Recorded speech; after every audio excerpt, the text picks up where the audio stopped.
What is up mga bay? So today is a leg focus workout. So help me build this well-defined legs for maximum and functional lifts inside and outside sa gym. So samahan nyo kami. Let's start.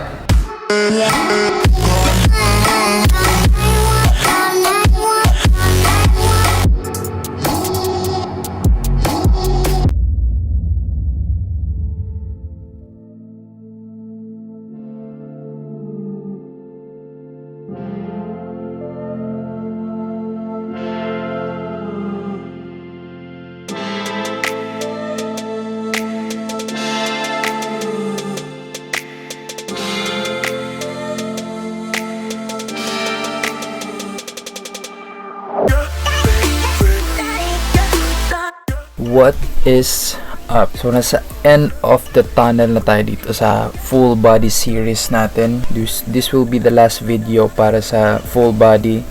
So this is a leg focus workout. So I will run you through sa mga movements and patterns ng leg workout na to. So I started with a very heavy foundational movement ng legs, which is, we all know, back squat.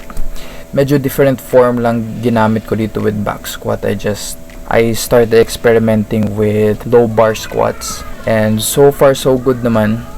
May konting tweaks lang sa depth ko, and then in terms nung descent ko during doon sa negative part ng repetition, medyo may konting tweak lang akong gagawin.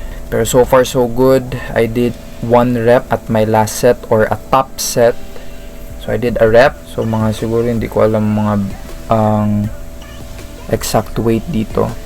So I did a rep, and then after nun, I proceed with CC squat for 3 sets of 15 to 20 repetitions. And by the way, yung sa squats ko, I did 4 to 5 sets of 1 to 4 reps. So I did a top set sa last set para mas stimulated lang yung quads ko before I do the CC squats. So this is knees over toes guy inspired movement. So I certainly did some knee warm-ups for this, hip warm-ups then for this, before I started implementing CC squats. So it's very good siya para sa akin yung stretch at the bottom sa quads. It creates this lengthening ng quads na usually hindi mo makukuha sa any squat movements or any leg presses movements. So very good siya with the stretch. Kaya I did the CC squats after nung back squats.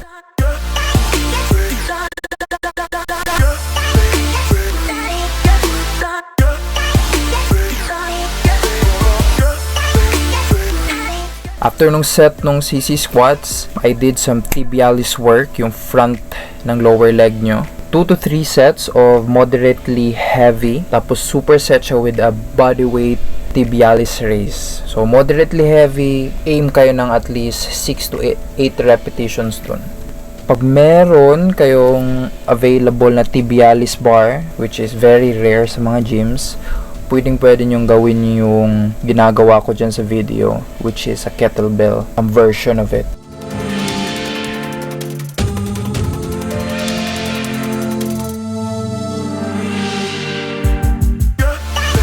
So I did a heavy set. After the heavy set, both legs, proceed agad ako sa bodyweight Tibialis raise. During sa bodyweight, pump it out for as many as possible, at least siguro 15 to 20. I did 20 to 30 repetitions of it for 3 sets.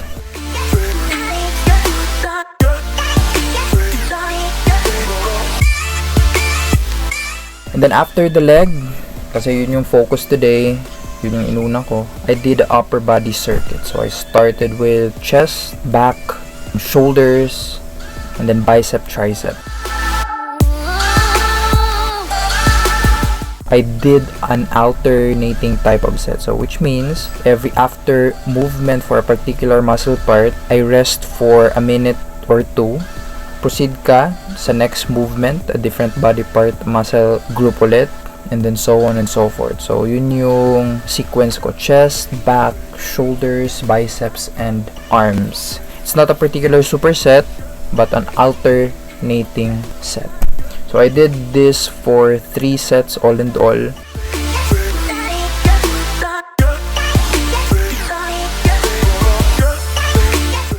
Dito, I did 8 reps with 5 different shoulder movements. First is front raise, next is lateral raise, next is reverse fly, next is an Arnold press, then last movement, the most easier type of shoulder movement is the upright row, I mean. So inspired din to ni AJ Ellison, IFBB Pro, WNBF Pro din. So very effective tong intensity technique niya for shoulders.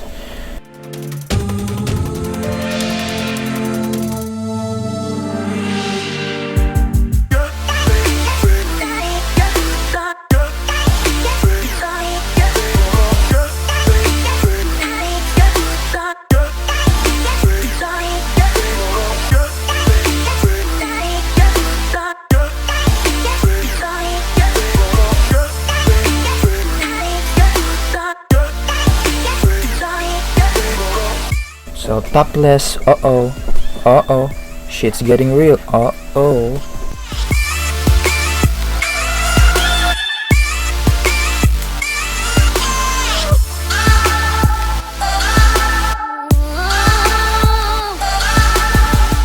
Proceed tayo with the bicep movement, this time sa preacher curl.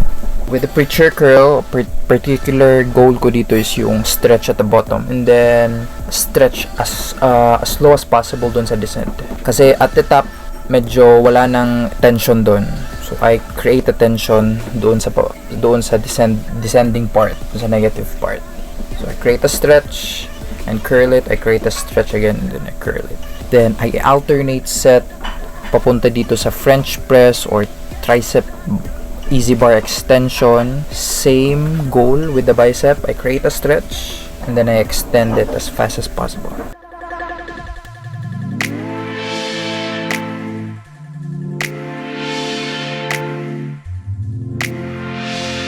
So after resting dito sa tricep extensions, balik ulit ako doon sa dips, weighted dips.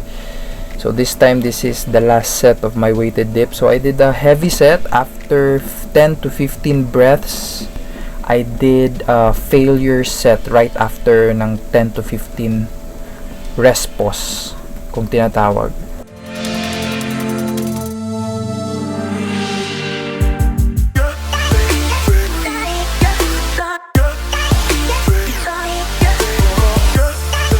With added weight 6 to 8 or 10 maybe, and then rest pause for 10 to 15 breaths, and then after ng 10 to 15 breaths, pump as many as possible sa dips.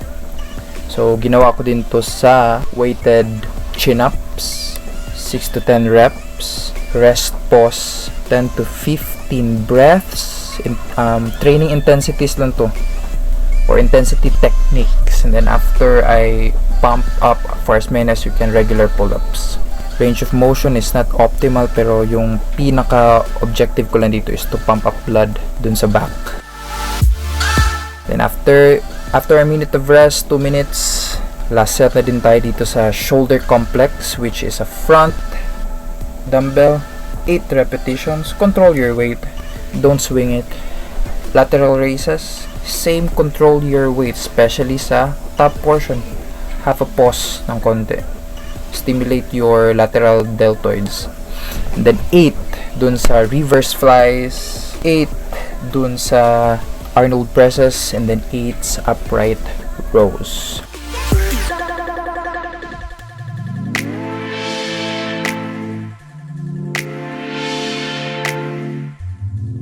So by the way guys, the potential next series is yung Road to IFBB Philippine National. So maybe the next week start namin yun.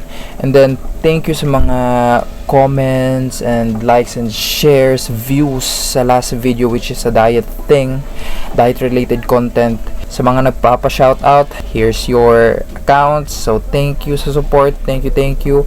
And then please subscribe, click the bell button, stay natural. I'm out.